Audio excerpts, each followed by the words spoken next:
Africa की सुनहरी अनंत फैली घास में छिपा हुआ एक ऐसा शिकारी जो न दहाड़ता है, न गरजता है और न ही अपनी मौजूदगी का एहसास कराता है।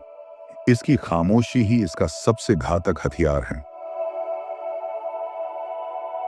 यह है सर्वल कैट, लंबी सुघड़ टांगों वाला, चीते जैसे काले धब्बों से सजा हुआ और बिजली जैसी तेजी से हमला करने वाला अफ्रीका का असली साइलेंट असैसिन। सर्वल कैट का शरीर हल्का, पतला और बेहद लचीला होता है, मानो हवा ने खुद इसे गढ़ा हो।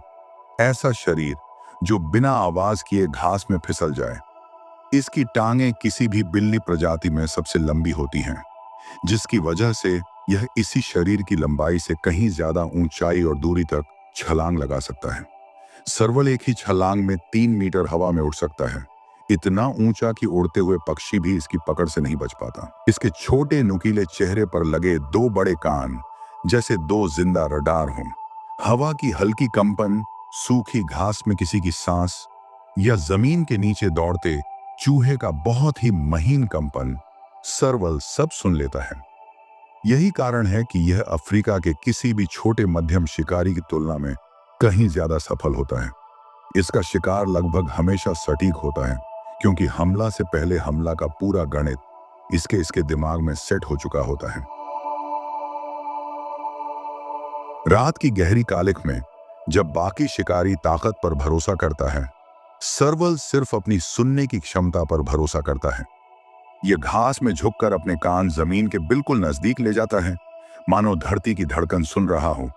फिर अचानक बिल्कुल बिजली की तरह ऊपर से झपटता है।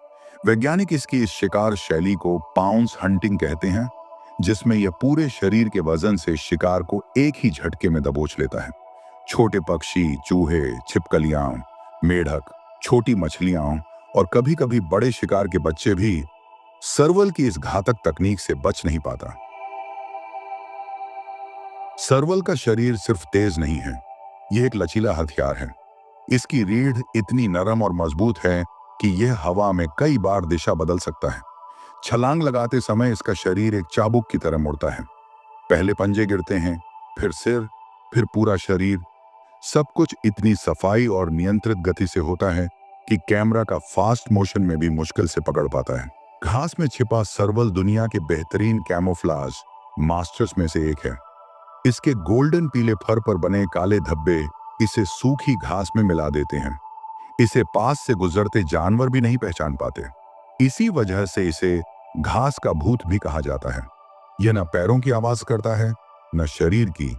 जंगल में इसके भीतर चलती सिर्फ एक ही चीज है, खामोशी। और दुर्भाग्य से यही खामोशी इसे इतना खतरनाक बनाती है। मौत जब चुपके से आए तो उससे बच पाना लगभग नामुमकिन होता है। सर्वल बेहद सक्रिय जीव है। यह दिन में कुछ ही घंटे आराम करता है और बाकी समय शिकार, घूमने और अपने इलाके की निगरानी में बिताता है। सर्वल के इलाके 10 से लेकर 20 वर्ग किलोमीटर तक बड़े होता है और यह अपने क्षेत्र में किसी भी घुसपैठ को बर्दाश्त नहीं करता। चाहे वो एक और सर्वल हो, कोई और शिकारी हो या कभी-कभी इंसान भी, ये कभी झुंड में नहीं रहता। इसका स्वभाव अकेला, सतर्क और बेहद स्वतंत्र होता है। नर और मादा सिर्फ प्रजनन काल में ही साथ आते हैं, बाकी पूरा जीवन अलग अलग रास्तों पर गुजरता है। सर्वल के बच्चे देखने लायक होते हैं, छोटे, गोल मटोल और बेहद जिज्ञासु, लेकिन प्रकृति उन्हें ज्यादा वक्त नहीं देती। कुछ ही महीनों में उन्हें घात लगाना, छलांग लगाना और शिकार को दबाना सीखना पड़ता है। मां सर्वल अपने बच्चों को हर कौशल सिखाती है, कब आवाज नहीं करनी, कब घास में रुककर हवा को सुनना है और कब एक ही पल में हमला करना है। धीरे धीरे ये बच्चे अपनी मां की तरह घातक और फुर्तीले शिकारी बन जाते हैं और अपनी खुद की राह पकड़ लेते हैं। लेकिन इस खूबसूरत रहस्यमयी शिकारी का भविष्य खतरे में है। अफ्रीका में तेजी से बढ़ते शहर, खेती, सड़कें और मनुष्य का बढ़ता दखल इसके आवाज को लगातार छोटा कर रहा है। कई जगह इन्हें फर के लिए भी मारा जाता है। कुछ लोग इन्हें पालतू बनाने की कोशिश करते हैं, लेकिन सर्वल किसी घर के कमरे, किसी लोहे के पिंजरे या किसी इंसानी जीवन के लिए नहीं बना। इसका घर है खुला आसमान, गर्म धूप, हवा की सरसराहट और रात की शांत काली परत। सर्वल प्रकृति के संतुलन का एक महत्वपूर्ण हिस्सा है।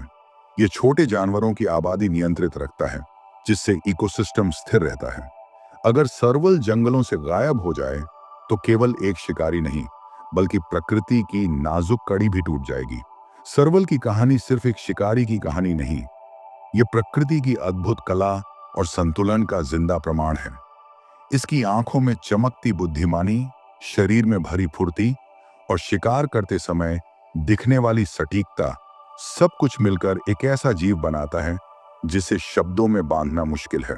और जब आप रात के अंधेरे में अफ्रीका की घास में अचानक कोई हल्की सी सरसराहट सुने और आपको लगे कि कोई आपकी सांसों को सुन रहा है, तो शायद वो हवा नहीं, शायद वो एक सर्वल है, घास में छिपा, चालाक, शांत और आपकी हर हरकत को चुपचाप देखते हुए।